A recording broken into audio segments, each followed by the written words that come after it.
কেন হারাচ্ছি, কেন শিক্ষকের আবেদনটা, শিক্ষকের নির্দেশনাটা, শিক্ষকের কথাগুলি শিক্ষার্থীকে মানাতে পারছি না, এটা কোটি টাকার প্রশ্ন, তাই না? এই প্রশ্নের উত্তর আমি সামান্য কয়েকটা দিক উল্লেখ করি।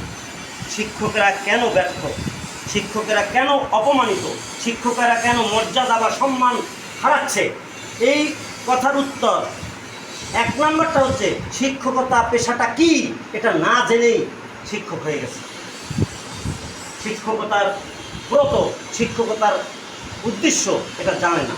তাই আমাদের প্রথম আমরা শিক্ষক হতে হবে, সেই কি শিক্ষকতা এটা জানি না, তাই আমরা আমাদের কথা মানাতে পারছি না নিজেরা। 2 নাম্বার, এই পেশাটা কি চাকরি, শুধু চাকরি?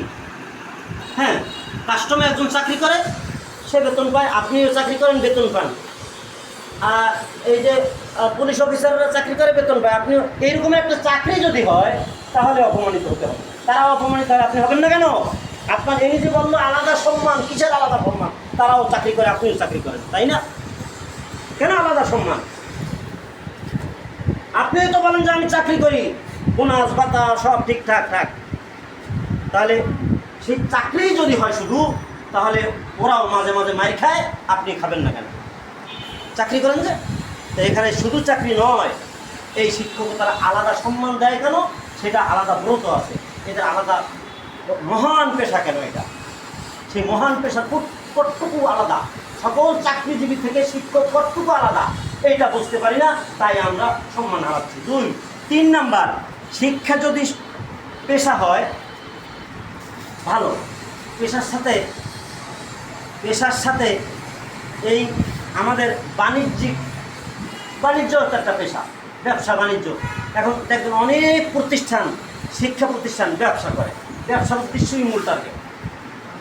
তারা তো ব্যবসা করে, তাহলে ব্যবসায়ীরা মার খায়, শিক্ষকরা তো ব্যবসা করতেন যদি হয় শুধু, তাই মার খাবে না?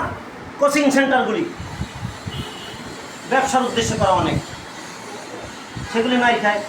তা কোচিংয়ে যারা পড়ায় অনেকেই শিক্ষক না, তারা ও ভাইয়া গ্রুপের মার খাইতেই পারে। শিক্ষক হতে হবে, শুধু পেশা না, শুধু বাণিজ্য না, শুধু ইনকাম সোর্স। ইনি বলছে শুধু আমাদের সব ঠিক আছে, আয় বাড়াতে হবে, বা আয় ওইদিকে ওই বেতন বাতায় দিয়ে চলে না, হ্যাঁ সেটা ঠিক, কিন্তু এরপরে কি এই চলে না বিদায় আমরা কি অবৈধভাবে প্রাইভেটে চাপ দেব? তাই অবৈধভাবে প্রাইভেটে চাপ দিচ্ছে, অবৈধ বলছে এইটা ওর আসলে আপনি ক্লাসের যে দায়িত্ব কর্তব্য সেটা না করিয়া আপনি প্রাইভেটে পড়াবার ব্যবস্থা করার জন্য ক্লাস ফাঁকি দিচ্ছেন। এই রকমের শিক্ষক কি আছে কেউ? যদি থাকে, সে সম্মান পাওয়ার কি যোগ্য? তো এই শিক্ষক ছাড়া, শিক্ষক ভূমিকা বাইক করেন তো কয়টা আছে যে প্রাইভেটের উদ্দেশ্য ছাড়া পড়ায়? যদি না থাকে তাহলে শিক্ষক তো মাইর খাবে, অনেক আগে খাওয়া উচিত ছিল, এখন খাই তো স্যারেরা